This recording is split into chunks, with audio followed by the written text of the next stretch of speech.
Students हम discuss करेंगे important news के बारे में। First news regarding the Iran के पर्सपेक्टिव से है। ईरान के जो सुप्रीम लीडर हैं उनके द्वारा यूएस के प्रेसिडेंट को एज ए क्रिमिनल के रूप से अक्यूज किया गया। यूएस के जो प्रेसिडेंट है वो ईरान के रिसोर्सेज को डोमिनेट करना चाहते हैं, इस वजह से उनके द्वारा प्रोटेस्ट कर रही जो पर्सन है उनको बैकिंग है प्रोवाइड की। हमारे यूपीएससी के एग्ज़ाम से रिलेटेड क्या बेसिक इन्फॉर्मेशन आपको पता होना चाहिए, स्टूडेंट्स आपको जानकारी होना चाहिए। ईरान के वहाँ पे जो प्रोटेस्ट हैं वो क्यों हो रहे हैं, क्या उसके बिहाइंड में बेसिक रीजन्स हैं। तो आप देखिए कि फर्स्ट बेसिक रीजन यही है कि ईरान का जो इकोनॉमी है वो कंटिन्यूस आइसोलेशन का सिचुएशन में है। आइसोलेशन का सिचुएशन में क्यों है ईरान का इकोनॉमी, क्योंकि वेस्टर्न पावर कंट्रीज हैं ईरान के अगेंस्ट में सैंक्शन है उसको इम्पोज करते हैं। और आप देखिए कि सैंक्शन इम्पोज करने की वजह से काफ़ी सारे ऐसे भी नेशन हैं जो ट्रेड को वहाँ पे रिड्यूस करते हैं हमारे ही कंट्री के द्वारा। तो 2019 के समय ट्रेड वहाँ पे जो सैंक्शन इम्पोज किए गए तो इंडिया का जो ट्रेड है वो कंटिन्यूस डिक्लाइन हुआ है। लेकिन अगर हम बात करें स्टूडेंट्स इकोनॉमिकल आइसोलेशन होने की वजह से आप देखिए कि वहाँ पे हाइपर इन्फ्लेशन का भी सिचुएशन है कि जो ट्रेड है उसको नहीं कैरी आउट किया जाता है, इन्फ्लेशन रेट है वो कंटिन्यूस वहाँ पे इंक्रीज है वो हुआ। स्टूडेंट्स प्रेजेंट समय में जो इन्फ्लेशन रेट है ईरान का वो सेकंड हाईएस्ट नंबर्स के ऊपर में है। फर्स्ट पे आप देखिए कि साउथ सूडान है, सेकंड नंबर के ऊपर आपको ईरान है वो देखने को। थर्ड अगर हम बात करें स्टूडेंट्स लास्ट ईयर वहाँ पे ड्रोट का कंडीशन हुआ था, ड्रोट का सिचुएशन है वो क्रिएट हुआ था। तो उसकी वजह से आप देखिए कि और भी जो स्थिति है उसके अंदर में जो डैमेज है वो हुआ। और जो कॉमन सिविलियन पर्सन्स हैं उनकी रिगार्डिंग में आप देखिए कि कंटिन्यूस पावर और जो वाटर है उसके रिगार्डिंग में कट होना, वो यहाँ पे ये जो प्रोटेस्ट का सिचुएशन है उसको इंक्रीज है वो। वहाँ का जो स्थिति है कि पावर और जो वाटर है उसकी रिगार्डिंग में भी कट हैं वो देखने के लिए मिले। पावर की रिगार्डिंग में कट देखने के लिए। फिफ्थ आप देखिए कि वहाँ का पॉलिटिकल स्ट्रक्चर भी इसके बिहाइंड में एक रीजन है। पॉलिटिकल स्ट्रक्चर इस तरीके से है कि जो वहाँ पे इलेक्टेड जो पॉलिटिकल जो प्रेसिडेंट हैं उन्होंने अपना जो हेल्पनेस है उसको भी बताया है एक प्रेस कॉन्फ्रेंस के अंदर में कि इस स्थिति से उनके द्वारा रिकवर है वो नहीं किया जा सकता, क्योंकि उनका पोजीशन इस तरीके से है वहाँ के पावर स्ट्रक्चर के अंदर। ये कुछ यहाँ पे बेसिक रीजन है जिसकी वजह से ईरान के वहाँ पे प्रोटेस्ट देखने के लिए मिले हैं। स्टूडेंट्स ईरान में फर्स्ट टाइम ये प्रोटेस्ट हुए हैं क्योंकि आप देखिए कि 1979 के समय में वहाँ पे ईरानियन रिवॉल्यूशन होता है। अब देखिए कि फर्स्ट टाइम ये यहाँ पे प्रोटेस्ट है वो नहीं हुए हैं रिवॉल्यूशन के भी बाद में। 99 के समय में वहाँ पे स्टूडेंट्स के द्वारा प्रोटेस्ट है वो किया गया था। 99 के समय में वहाँ पे स्टूडेंट्स का जो प्रोटेस्ट है वो देखने के लिए मिला था। फिर आप देखिए कि 2009 के समय में इलेक्शन के रिगार्डिंग में वहाँ पे प्रोटेस्ट हुआ था जिसको कि ग्रीन मूवमेंट के नाम से भी जानते हैं। तो स्टूडेंट्स इलेक्शन के रिगार्डिंग में वहाँ पे प्रोटेस्ट हुआ। फिर 2022 के समय अगर हम बात करें तो वुमेन जो एक्टिविस्ट हैं उन्होंने अपने जो राइट्स हैं उसके रिगार्डिंग में प्रोटेस्ट वहाँ पे किया था, क्योंकि हम एक जो वुमेन पर्सन है महसा अमीनी उनकी डेथ के बाद में वो प्रोटेस्ट है वो इंक्रीज होती। तो समय समय पे वहाँ पे प्रोटेस्ट का सिचुएशन तो क्रिएट हुआ है, बट फर्स्ट टाइम यहाँ पे जो पॉलिटिकल अथॉरिटी है जो हाईएस्ट अथॉरिटी है उसको चैलेंज है वो किया गया। लेकिन अगर हम बात करें स्टूडेंट्स यहाँ पे ईरान का जो इकोनॉमी है उसके बारे में, तो आप देखिए कि ईरान का जो इकोनॉमी है वो ऑयल एंड गैस के ऊपर में डिपेंडेंट है। ऑयल और गैस के ऊपर में ये जो इकोनॉमी है वो डिपेंडेंट है। ऑयल एंड गैस का जो सप्लाई है वो कैरी आउट किया जाता है। इंडिया भी आप देखिए कि वहाँ से काफ़ी सारा जो ट्रेड है वो किया करता था, जो हमने ऑयल का जो इम्पोर्ट है उसको रिड्यूस है।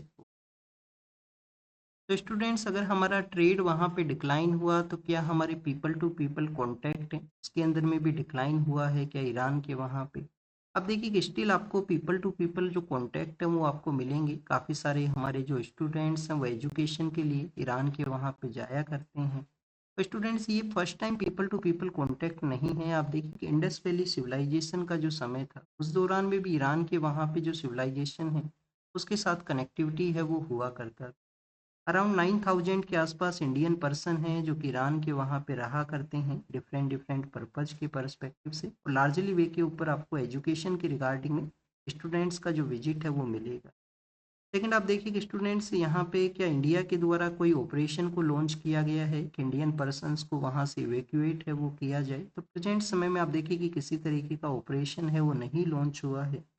जब मई एंड जून के समय में ईरान और इजराइल का कन्फ्लिक्ट हुआ था, मई और जून के समय ईरान और इजराइल का जो कन्फ्लिक्ट था, तो उस समय ज़रूर हमारी अथॉरिटीज़ के द्वारा ऑपरेशन सिंधु है उसको लॉन्च किया। ऑपरेशन सिंधु है वो लॉन्च हुआ था मई एंड जो जून के समय में जब ईरान इजराइल का कन्फ्लिक्ट था। नेक्स्ट अगर हम बात करें स्टूडेंट्स, ईरान का जो लोकेशन है उसको एक बार प्रैक्टिस करते हैं। ऑलरेडी हम काफ़ी बार इसको प्रैक्टिस कर चुके हैं, तो आपके लिए एक होमवर्क है। ईरान के जो नाइबर कंट्रीज हैं उनको आप कमेंट सेक्शन के अंदर बताना जिनके साथ में ईरान अपना जो लैंड बॉर्डर है उसको शेयर करता है। अगर हम वाटर बॉडीज के बारे में रीड करें तो नॉर्दर्न पार्ट के अंदर में कैस्पियन सी सिचुएटेड है, साउथ वेस्टर्न पार्ट के अंदर में पर्शियन गल्फ है वो सिचुएटेड है, और कम्प्लीटली सदर्न पार्ट है वहाँ पे आप देखिए कि गल्फ ऑफ ओमान है वो सिचुएटेड। स्टूडेंट्स, ये 3 इम्पोर्टेंट न्यूक्लियर साइट्स हैं ईरान का जिनको कि यूएस के द्वारा बॉम्बिंग किया गया था जून के मंथ के समय में।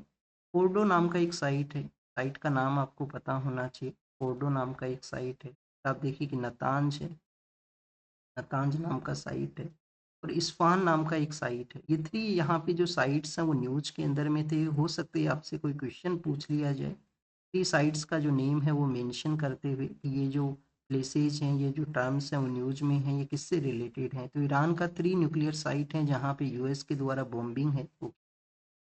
नाइबर कंट्रीज आपको कमेंट सेक्शन के अंदर में बताने हैं। नेक्स्ट अगर हम बात करें स्टूडेंट्स, रिपब्लिक डे के सेलिब्रेशन के बारे में है। आप देखिए कि ऑपरेशन सिंदूर के बाद में फर्स्ट टाइम जो रिपब्लिक डे का सेलिब्रेशन है वो कैरी आउट होगा, और हमारे रिपब्लिक डे सेलिब्रेशन के ही दौरान जो डिफेंस इक्विपमेंट्स हैं उनको शो किया जाता है परेड के थ्रू में। तो परेड का जो सेलिब्रेशन है, परेड का जो प्रैक्टिस है उसके बारे में यहाँ पे मेंशन किया गया है। स्टूडेंट्स, आप देखिए कि ऑपरेशन सिंदूर के दौरान में जो ड्रोन्स हैं उनका एक इम्पोर्टेंस वो इमर्ज हुआ था कि ड्रोन वॉरफेयर है एक न्यू डोमेन ऑफ वॉरफेयर के रूप से इमर्ज हुआ है। हमारा जो आप देखिए कि जो एयर डिफेंस सिस्टम है S-400 जो हमने रसिया के साथ में परचेज किया है, उसका भी जो इम्पोर्टेंस है वो रहा था ऑपरेशन सिंदूर के ही दौरान में। लाइन ऑफ एक्चुअल कंट्रोल का जो हमारा एरिया है जो कि लद्दाख का एरिया चाइना के साथ में शेयर हुआ करता है, उस एरिया के अंदर में आप देखिए कि जो सर्विलेंस के लिए जो हमारा डिफेंस फोर्सेज हैं, अपना सर्विलेंस के लिए जिन एनिमल्स को यूज किया करते हैं जिन्हें हम बैक्टीरियन कैमल्स के नाम से जाना करते हैं, तो जो बैक्टीरियन कैमल्स हैं उनका भी यहाँ पे यूज है वो रहेगा रिपब्लिक डे सेलिब्रेशन के दौरान में। बैक्टीरियन जो कैमल हैं उनका यूज किया। स्टूडेंट्स, ये जो बैक्टीरियन कैमल हैं यहाँ पे आपको 2 हम्प्स हैं उनका प्रेजेंस मिलेगा। 2 हम्प्स हैं ये इनके अंदर में हुआ करते हैं, काफ़ी ज़्यादा हाइट के ऊपर इनका प्रेजेंस होता है, तो ये इनका इन्वायरमेंटल जो अडेप्टेशन है उसको ये बताता है। लेकिन आप देखिए कि क्वेश्चन आपसे ये पूछा जा सकता है कि कहाँ पे इनका प्रेजेंस होता है, तो जो नुब्रा वैली का एरिया है वहाँ पे जो बैक्टीरियन कैमल्स वो मिला करते हैं। एक जो कैमल हुआ करते हैं वो है खराई कैमल। खराई कैमल कहाँ पे मिलते हैं, वो मिला करते हैं बेसिकली स्टूडेंट जो कच्छ का जो रीजन है, गुजरात के अंदर में जो कच्छ का रीजन है वहाँ पे, और जो मैंग्रोव्स को आप देखिए कि हीट किया करते हैं, सोल्टी एरिया के अंदर में उनका प्रेजेंस होता है खराई कैमल्स का। और जो नॉर्मल कैमल हैं वो कहाँ पे, राजस्थान के अंदर में जो नॉर्मल कैमल्स हैं वो पाई जाती है। तो ये कैमल्स के रिगार्डिंग में कुछ बेसिक इंफॉर्मेशन है। हमारे जो प्राइम मिनिस्टर हैं वो आप देखिए कि वंदे भारत का जो स्लीपर ट्रेन है उसको इनॉग्रेट किए हैं, उसको यहाँ पे जो फ्लैग है वो दिखाया गया है। तो वंदे भारत ट्रेन के बारे में आपको ये फर्स्ट तो आप देखिए कि ये ट्रेन कहाँ से लिए कहाँ से कहाँ तक के लिए जिसको यहाँ पे इनॉग्रेट है वो किया गया। वेस्ट बंगाल के वहाँ पे हावड़ा का जो जगह है, हावड़ा से जो कामाख्या का जो रीजन है, कामाख्या कहाँ पे है, कामाख्या असम के वहाँ पे है, एक इम्पोर्टेंट स्पिरिचुअल सेंटर है। तो हावड़ा से लेकर कामाख्या का ये बेसिकली ट्रेन है जिसको इनॉग्रेट किया गया। ट्रेन का नेम क्या है, वंदे भारत नेम है। वंदे वंदे भारत जो ट्रेन है वो शो करता है इंडिया का जो इंडिजीनियस मैन्युफैक्चरिंग उसके बारे में। 90% जो मैन्युफैक्चरिंग है वो इंडिया से ही इसका हुआ करता है। अर्लियर फेज में ट्रेन का जो नेम था वो ट्रेन 18 इसका नेम है वो हुआ करता था, जिसको कि वंदे भारत है 2018-19 के समय किया गया था। और इसका जो जो मैन्युफैक्चरिंग है इंटीग्रल जो जो आप देखिए कि कोच फैक्ट्री है चेन्नई के वहाँ पे, वहाँ इसका मैन्युफैक्चरिंग है वो हुआ करता है। हुआ नेक्स्ट अगर हम बात करें स्टूडेंट्स यहाँ पे कामाख्या के बारे में, तो कामाख्या आप देखिए कि जो शक्ति का इम्पोर्टेंट पीठ है हमारे ईस्टर्न पार्ट ऑफ इंडिया के अंदर में, कामाख्या जो है शक्ति का एक इम्पोर्टेंट पीठ है, जिसको कि महाशक्ति पीठ के नाम से भी जानते हैं, महाशक्ति पीठ के नाम से भी जानते हैं। सेकंड आप देखिए कि नीलांचल हिल्स का जो एरिया है वहाँ पे ये सिचुएटेड है, नीलांचल हिल्स के वहाँ पे सिचुएटेड है गुवाहाटी के आउटसाइड एरिया के अंदर में। और वहाँ पे काफ़ी फेमस फेस्टिवल है, काफ़ी फेमस एक मेला है जिसको कि हम अम्बुबाची मेला के नाम से जानते हैं। अम्बुबाची मेला है वो वहाँ पे ऑर्गेनाइज है वो हुआ।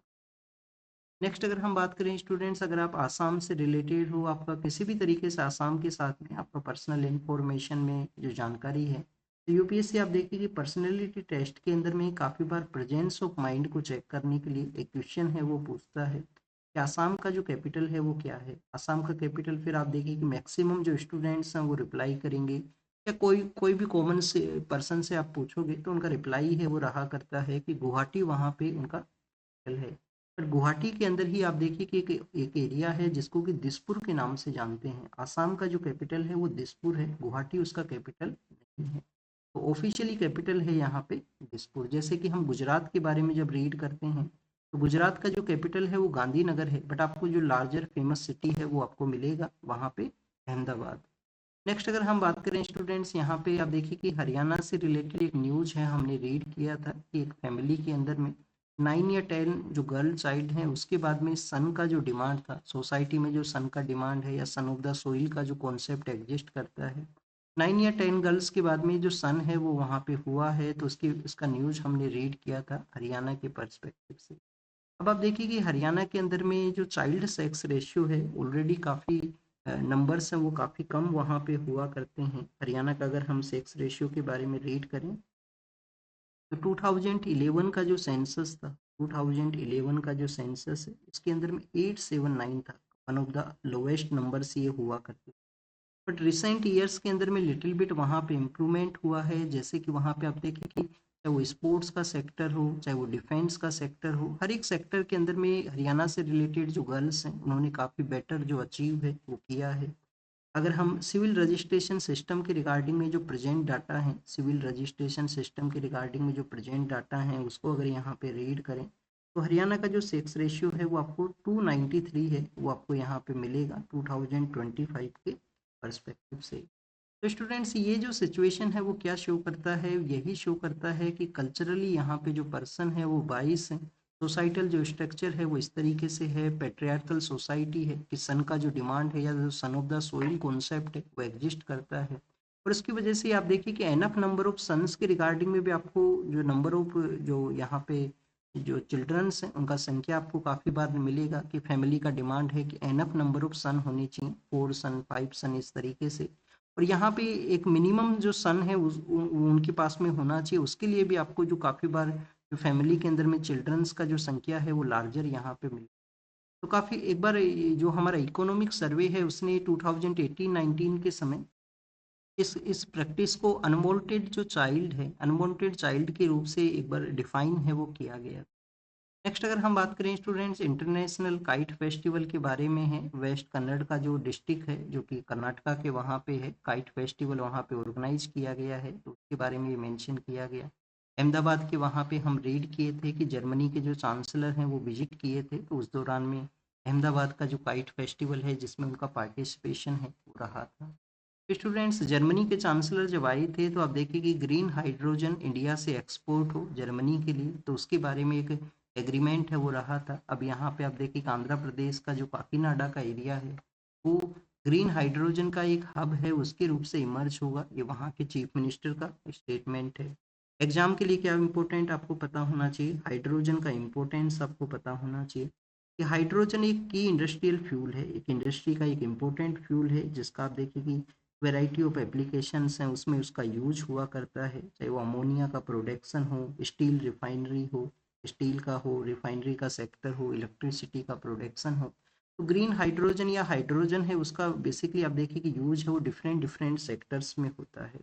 अब हाइड्रोजन का जो प्रोडक्शन है वो अलग अलग वे में होता है। जैसे कि आप देखिए कि एक ब्लैक हाइड्रोजन हुआ करती है। ब्लैक हाइड्रोजन क्या है, कि हाइड्रोजन का जो प्रोडक्शन है वो कोल के थ्रू हो। जब कोल का यूज करते हुए हाइड्रोजन का अगर प्रोडक्शन होगा तो उसको ब्लैक हाइड्रोजन का नाम है वो दिया जाए। तो स्टूडेंट्स एक हाइड्रोजन यहाँ पे हुआ करती है ग्रे हाइड्रोजन। ग्रे हाइड्रोजन क्या है कि नेचुरल गैस है, नेचुरल गैस को यूज करते हुए हाइड्रोजन का प्रोडक्शन अगर होता है तो उसको ग्रे हाइड्रोजन का नाम। बेसिकली ग्रीन हाइड्रोजन क्या है, ग्रीन हाइड्रोजन आप देखिए कि यहाँ पे हाइड्रोजन और ऑक्सीजन को बेसिकली स्प्लिट है वो किया जाता है, वाटर को स्प्लिट किया जाता है हाइड्रोजन और ऑक्सीजन के अंदर में। और यहाँ पे जो रिन्यूएबल एनर्जी है, रिन्यूएबल एनर्जी को यूज करते हुए ये कंप्लीट प्रोसेस है वो हुआ करता है, जिसको कि हम ग्रीन हाइड्रोजन के नाम से जानते हैं। हमारे यहाँ पे नेशनल ग्रीन हाइड्रोजन मिशन है जो भी गवर्नमेंट ने 2 इयर्स बैक के अंदर में लॉन्च किया था, जिससे कि हम ग्रीन हाइड्रोजन को मोर अडॉप्ट करें, मोर इसका एक्सपोर्ट हो सके हमारे जो एक्सपोर्ट के एरियाज हैं उसके रिगार्डिंग। फिर स्टूडेंट दिसंबर के मंथ के समय में एविएशन सेक्टर के अंदर में डिस्टरबेंस हुआ था, क्योंकि हमारा एविएशन सेक्टर का जो 65% का जो जो आप देखिए कि जो मार्केट है वो कैप्चर हुआ है इंडिगो के डोमिनेशन के अंदर में है। इंडिगो नाम का जो एयरलाइन है उनके डोमिनेशन के अंदर में है। और इंडिगो के वहाँ पे जिस तरीके से डिस्ट्रप्शन हुआ, जिसमें अराउंड आप देखिए कि 2500 के आसपास जो फ्लाइट्स हैं उसमें ये ओवरऑल डिस्ट्रप्शन देखने के लिए मिला था, 2500 के आसपास फ्लाइट्स के अंदर में। तो एविएशन सेक्टर को रेगुलेट किसके द्वारा किया जाता है, डीजीसीए के द्वारा, director general of civil aviation के द्वारा। उन्होंने अब आप देखिए कि फाइन है वो इम्पोज किया है उस एयरलाइन के ऊपर में, फाइन उनके ऊपर में लगाया गया कि आपके द्वारा पहले से जो प्रिपरेशन है वो क्यों नहीं किया गया था। तो जो फ्लाइट ड्यूटी टाइम लिमिटेशन जो कि पायलट्स की रेस्टिंग के रिगार्डिंग में, फ्लाइट ड्यूटी टाइम लिमिटेशन जो कि पायलट्स के रिगार्डिंग में इम्पोज करना था, ये पहले से आपके द्वारा प्रिपेयर्डनेस वो क्यों यहाँ पे नहीं किया गया। एग्जाम के लिए अब आपको क्या पता होना चाहिए कि डीजीसीए जो है वो फाइन भी इम्पोज करता है एयरलाइंस के अगेंस्ट में, अगर वो उसका गाइडलाइंस को यहाँ पे ना माने, मार्केट के अंदर में किसी तरीके से डिस्टरबेंस है उनके द्वारा क्रिएट किया जाए। स्टूडेंट्स एविएशन सेक्टर के बारे में और बेसिक इन्फॉर्मेशन आपको क्या होना चाहिए, बेसिक इन्फॉर्मेशन आपको होना चाहिए कि अगर कोई एविएशन सेक्टर में कोई इंसिडेंट हुआ है तो उसका इन्वेस्टिगेशन क्या डीजीसीए के द्वारा ही किया जाता है। पहले आप देखिए कि डीजीसीए किया करता था, बट इंटरनेशनल जो सिविल एविएशन ऑर्गेनाइजेशन है जिसका हेडक्वार्टर कहाँ पे है, मॉन्ट्रियल के वहाँ पे इसका हेडक्वार्टर है कनाडा के अंदर में। तो इंटरनेशनल सिविल एविएशन ऑर्गेनाइजेशन ने कहा कि एक स्पेशल एजेंसी आपके पास में होना चाहिए, तो एयरक्राफ्ट एक्सीडेंट इन्वेस्टिगेशन ब्यूरो है, उसको सेटअप किया गया था 2012 के समय में। नेक्स्ट अगर हम रीड करें स्टूडेंट छत्तीसगढ़ की पर्सपेक्टिव से है, छत्तीसगढ़ के वहाँ पे आप देखिए कि नक्सल ऑपरेशन के अंदर में कुछ नक्सलाइट्स हैं उनको एलिमिनेट किया गया है। हमारा जो मिनिस्ट्री ऑफ होम अफेयर्स है उनका एक आप देखिए कि टाइमलाइन भी है कि मार्च 2026 से पहले हमें जो नक्सल जो पर्सन है उनको कम्प्लीटली वे के अंदर में एलिमिनेट है वो करना है। लास्ट 1 ईयर के दौरान में आप देखिए कि काफ़ी सारे जो टॉप लीडर्स हैं इस मूवमेंट के उनको एलिमिनेट किया गया है सिक्योरिटी फोर्सेज के द्वारा। मणिपुर के बारे में है, मणिपुर के वहाँ पे जो प्रेसिडेंट रूल है वो लगाया गया था। आप देखिए कि लास्ट ईयर वहाँ पे प्रेसिडेंट रूल है वो इम्पोज हुआ था, क्योंकि वहाँ का जो लॉ एंड ऑर्डर का सिचुएशन है वो कंट्रोल में नहीं था। प्रेसिडेंट रूल किस आर्टिकल के थ्रू इम्पोज होता है, आर्टिकल 356 है, आर्टिकल 365 है, ये 2 आर्टिकल्स हैं जिनके बेसिस के ऊपर में प्रेसिडेंट रूल है वो आपको मिले। अब वहाँ में आने वाले समय में क्या गवर्नमेंट का फॉर्मेशन हो सकता है, वहाँ का सिचुएशन कैसा है, उसके रिगार्डिंग में डिस्कशन है वो किया गया है फॉर्मर जो सीएम है उनके साथ में। और हमारे जो आप देखिए मिनिस्टर ऑफ होम अफेयर्स हैं उनके द्वारा ये डिस्कशन है वो किया गया। नेक्स्ट अगर हम बात करें स्टूडेंट्स यहाँ पे विंड एनर्जी का जो सेक्टर है उसके बारे में है। विंड एनर्जी का जो सेक्टर है प्रोडक्शन लिंक इंसेंटिव स्कीम है उसके अंडर में इसको शामिल है वो किया जाए, जिससे कि इंपोर्ट का जो डिपेंडेंसी है उसको यहाँ पे कट है वो हो सके। स्टूडेंट्स अब आपके लिए यहाँ पे एक होमवर्क है, होमवर्क आपके लिए ये है कि हमारे हमारी कंट्री के अंदर में कौन सा ऐसा एरिया है जहाँ पे आपको जो विंड एनर्जी के जो ये टर्बाइंस हैं उनका लार्जली वे के अंदर में प्रेजेंस होता है। या गुजरात टॉप यहाँ पे विंड एनर्जी का जो प्रोड्यूसिंग स्टेट है या राजस्थान है, तो ये आप कमेंट सेक्शन के अंदर बताना। और स्टूडेंट्स इसके अलावा आप देखिए सदर्न इंडिया के भी स्टेट हैं, तमिलनाडु है, कर्नाटका है, वहाँ पे भी ये जो टर्बाइंस का प्रेजेंस है वो आपको मिलेगा। तो ये आप कमेंट सेक्शन में बताना कि विंड एनर्जी के थ्रू जो एनर्जी प्रोडक्शन है उसमें हमारे जो टॉप 1-2 स्टेट्स हैं वो कौन कौन से।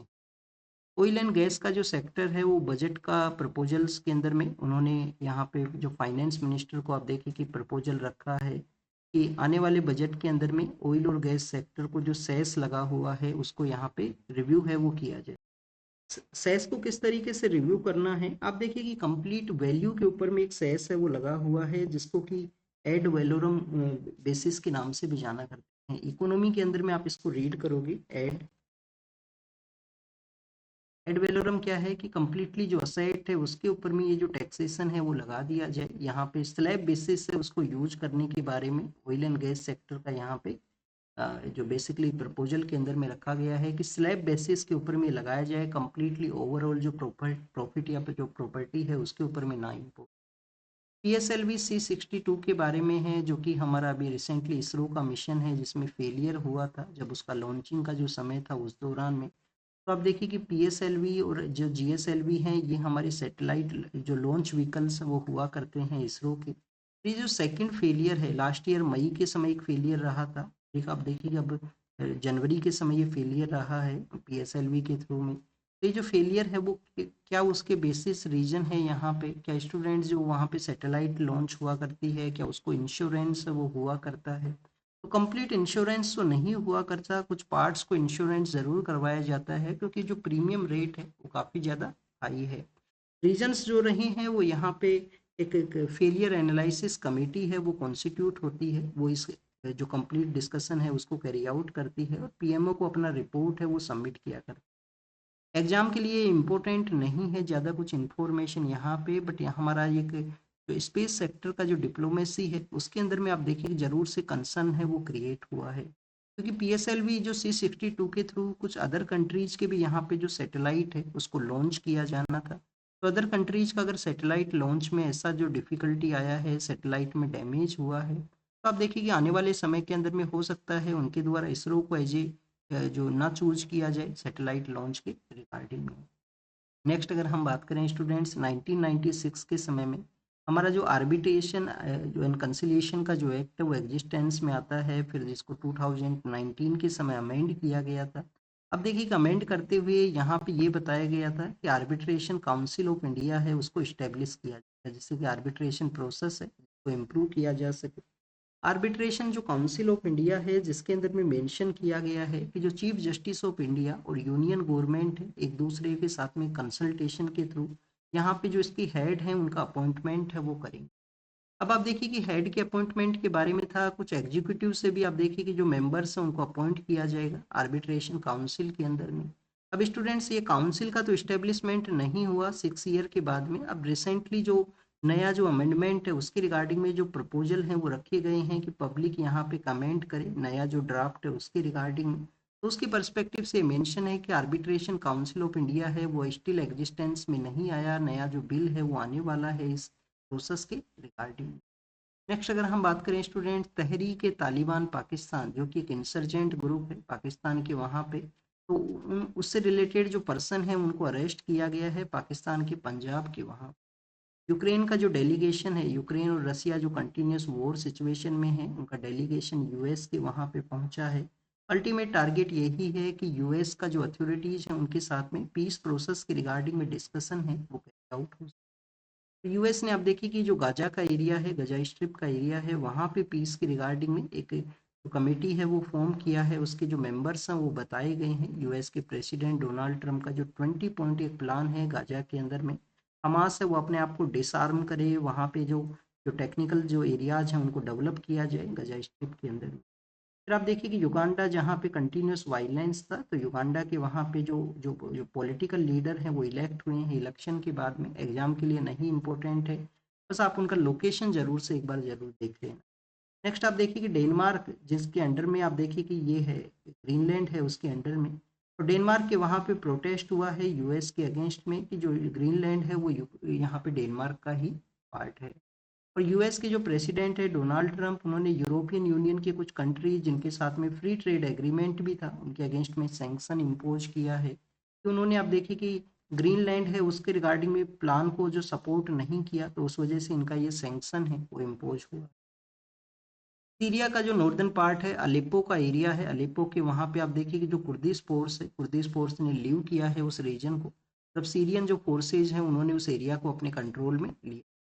अवामी लीग जो कि आप देखिए कि 1971 के समय बांग्लादेश का जो लिबरेशन है उसमें इम्पोर्टेंट रोल है वो प्ले किया था। अब उसको जो एक्सक्लूड किया गया है वो वहाँ का जो सिचुएशन को चेंज नहीं करेगा, स्टेबिलिटी है उसको नहीं लेके आएगा बांग्लादेश के अंदर में। अवामी लीग के एक लीडर हैं उनका यहाँ पे मानना है। फिर साउथ चाइना सी के बारे में है। साउथ चाइना सी जहाँ पे आप देखिए कि जो ताइवान है उसका प्रेजेंस है। अब स्टूडेंट्स एक यहाँ पे एक आइलैंड है जिसको कि प्रेताज आइलैंड के नाम से जानते हैं, जिसमें आप देखिए कि ड्रोन है वो चाइनीज अथॉरिटीज ने कैरी आउट किया है। जो प्रेताज आइलैंड है वहाँ पे, जो कि ताइवान के कंट्रोल के अंदर में है। रिसेंटली जापान और चाइना का आप देखिए कि जो कन्फ्लिक्ट है वो देखने के लिए मिला था। इसी जो ताइवान है उसके रिगार्डिंग में कुछ स्टेटमेंट्स वो देखने के लिए मिले। माघ का जो माघी मेला हुआ करता है उसके बारे में है। एक आप देखिए कि माघी का जो फेस्टिवल है वो पंजाब के वहाँ पे भी सेलिब्रेट होता है। सेक्रेड इस डे को माना जाता है और उसके रिगार्डिंग में आप देखिए कि जो वाटर के अंदर में जो वर्शिप है, जो जो यहाँ पे रिचुअल क्लीनिंग का एक वर्शिप है वो किया जाता है। प्रयागराज के वहाँ पे ये प्रैक्टिस बताया गया है।